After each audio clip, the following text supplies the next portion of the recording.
On the set in Washington, nice pretty picture of the White House with the sun coming up over Washington, D.C. this morning. That's where we are. Congressional Democrats sealed the deal late last night on a budget plan.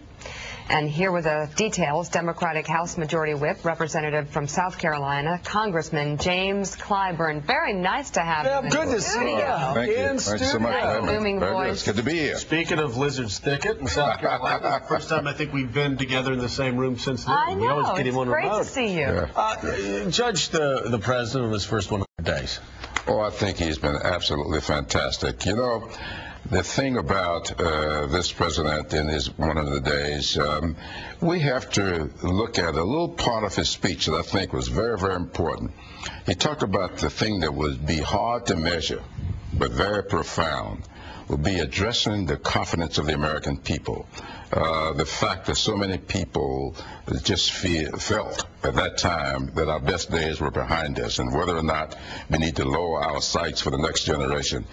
This president's first 100 days have allowed people to raise their sights again. So for the first time in a long time, people feel that this country's best days are still ahead. That sounds like Ronald Reagan, 1981. I think Congressman's got a good point. There's no doubt about Americans feel better about their country and its direction, far, far better than they did. Congressman, let me ask you this. One of the big issues Joe and everybody Meek have been raising is the Democratic Party, is the president going to take health care and roll that through reconciliation? In other words, tell the Republican Party, go fly a kite. We need 50 votes. We got them. We're going to ram it on through.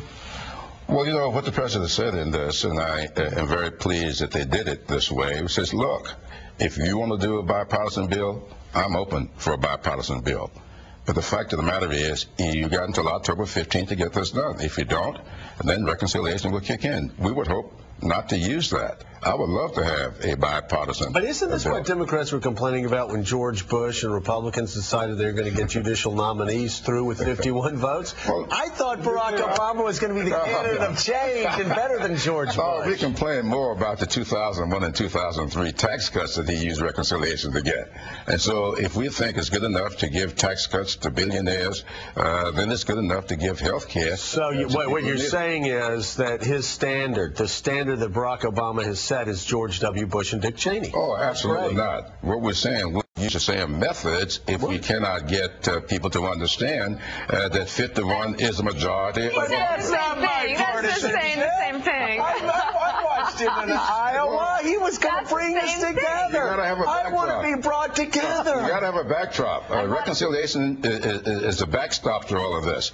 We want to have a bipartisan bill on education. But if we don't get it, we're taking them down. Then we will say to the American people, we understand that 51 is a majority of 100. You know what? 51 was a majority when Republicans wanted to appoint Supreme Court justices. Watson has a question from New York. Carlos, jump in.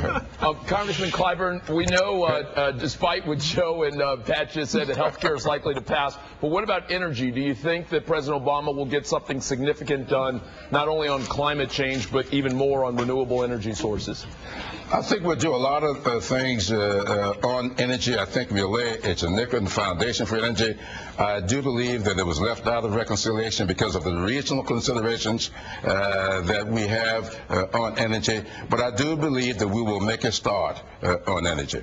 Can I ask really quickly? You passed the budget last night.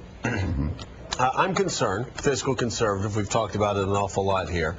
I'm concerned about the fact that the Congressional Budget Office says that the budget that was passed has deficits that are unsustainable. They don't add up.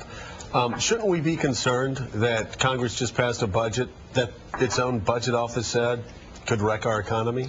No, I think that what they said that about was the budget that we passed in the House.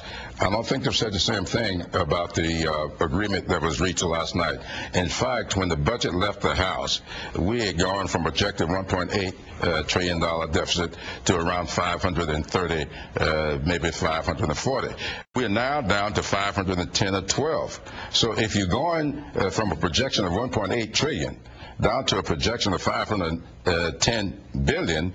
This is a deficit reduction plan. Well, but there's a anyway. We'll talk about. I'll talk to the wall. I liked Betsy Fisher's question last night, and I'm going to steal it. Okay. If you had to give the president an A on something and an F on something, and start with the F, on what issues would those be?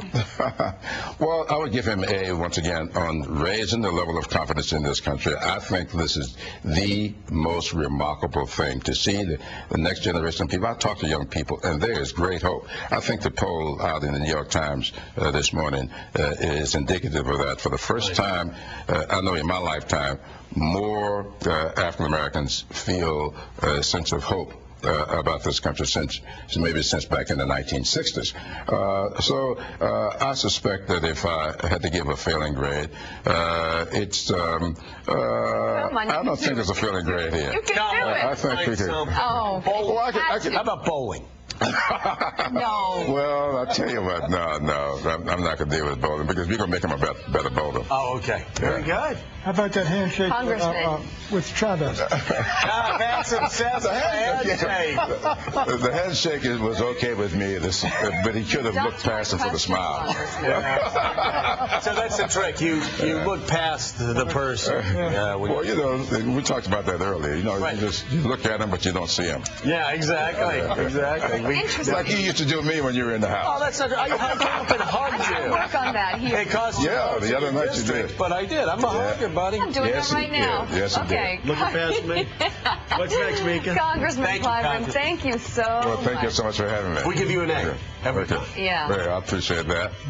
I'm not, because I didn't get the answer to my question. Oh, stop. Yes, you did. I did half of I it. didn't get the F. Okay. Yeah. Incomplete, Congressman Clyburn. Okay. All right, the New York Times' Andrew Ross Sorkin is coming up next. His column this morning talks about those stress tests for the banks. We'll find out what he has to say next on Morning Joe.